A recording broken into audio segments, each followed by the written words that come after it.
When President Obama came to speak to us in a joint session of Congress last week, that's what he told us.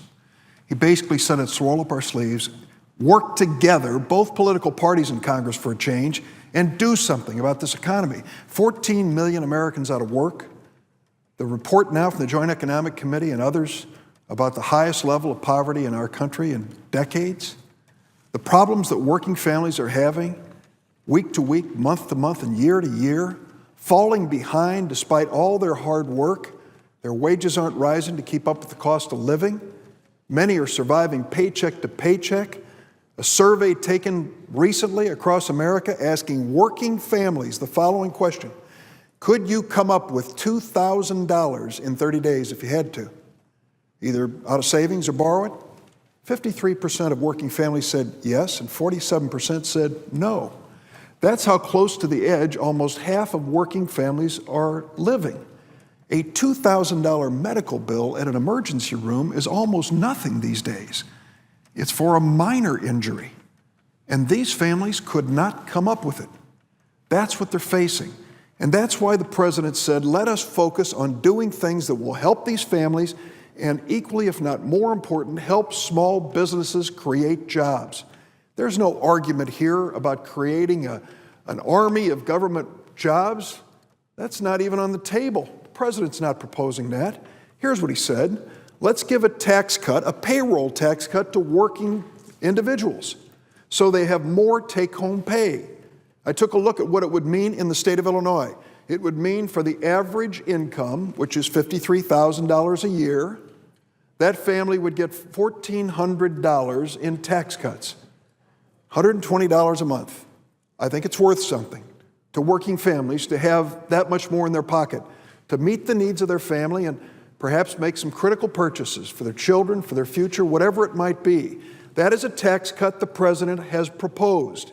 He also proposes a tax cut for small businesses if they will hire unemployed people. A tax credit of up to $4,000 to hire these folks. Take them off the unemployed rolls and put them to work. I went to several job centers, Mr. President, during the August recess, one in McHenry, Illinois, one in Elgin, Illinois, and I spent the better part of the day sitting with unemployed people talking to them.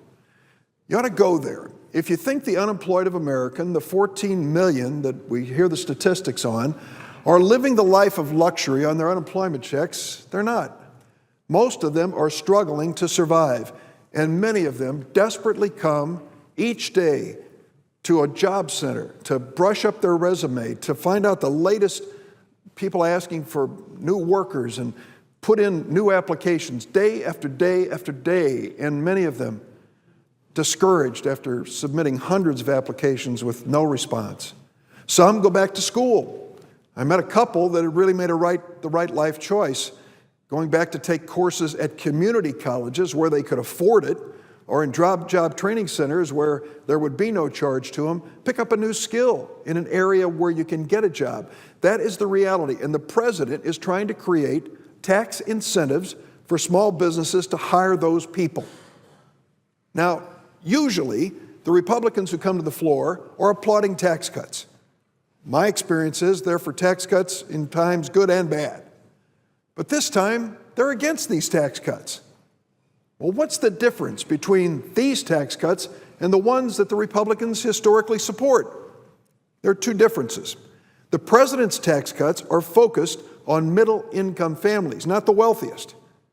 And they are the president's tax cuts. Those are the two differences. I hope that some on the Republican side will reflect on the fact, as the president said, the American people are not going to reward us for our campaign rhetoric if this economy doesn't turn around. They want us to work together to solve the problems facing our economy. They want tax cuts for working families. They want small businesses to have an incentive to hire people. They want us to focus on creating good-paying jobs right here at home. What kind of jobs? Building America. As the president said, if we're going to succeed in this world, we need to out-educate our competitors, out-innovate our competitors, and out-build them. I went to China over Easter. It is incredible what's happening in that country. They are building in every direction, building cranes and construction activity everywhere. They are building the infrastructure in China to become the #1 economic power in the world in the 21st century. And what are we doing?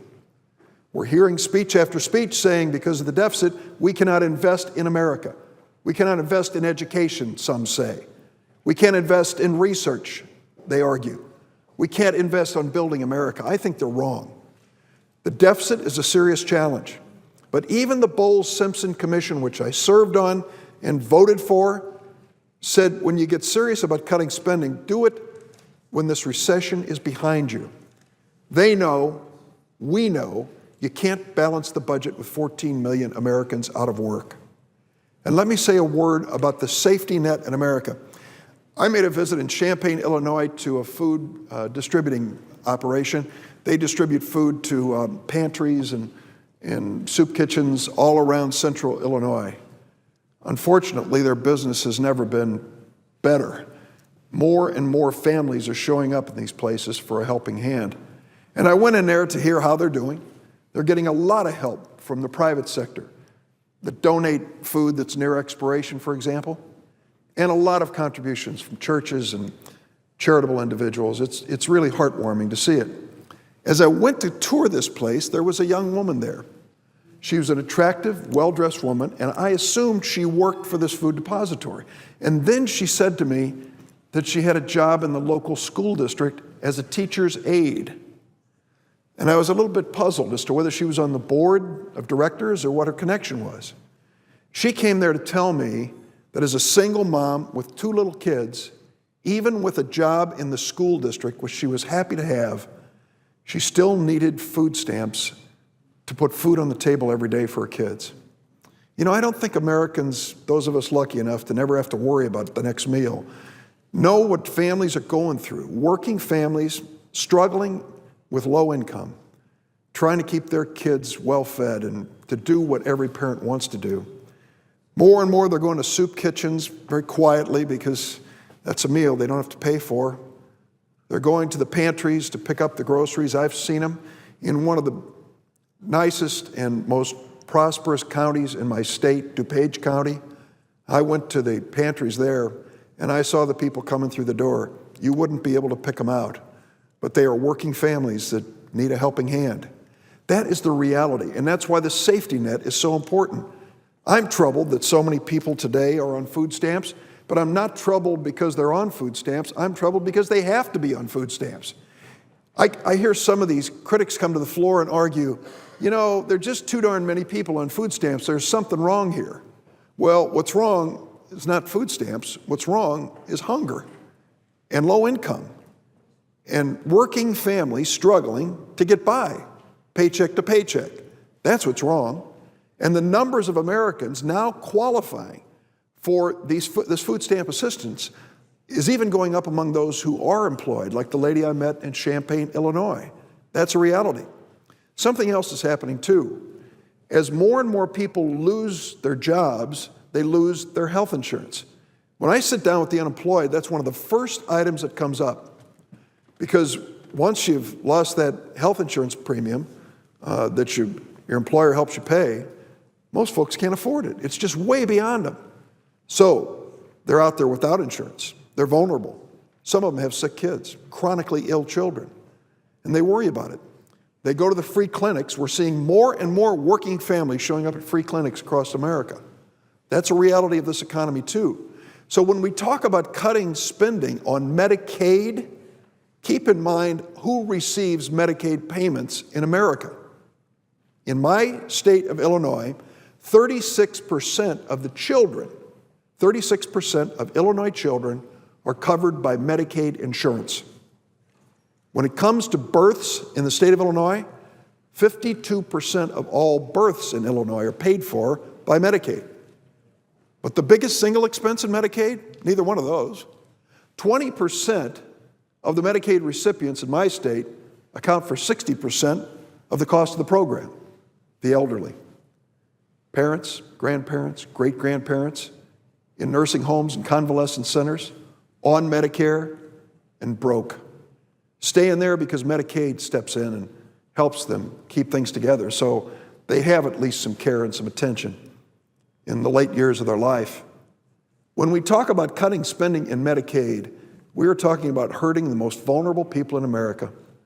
Children, like the kids of that single mom that I met, those who need prenatal care so their babies will be healthy, and of course, the elderly who are stuck in that position.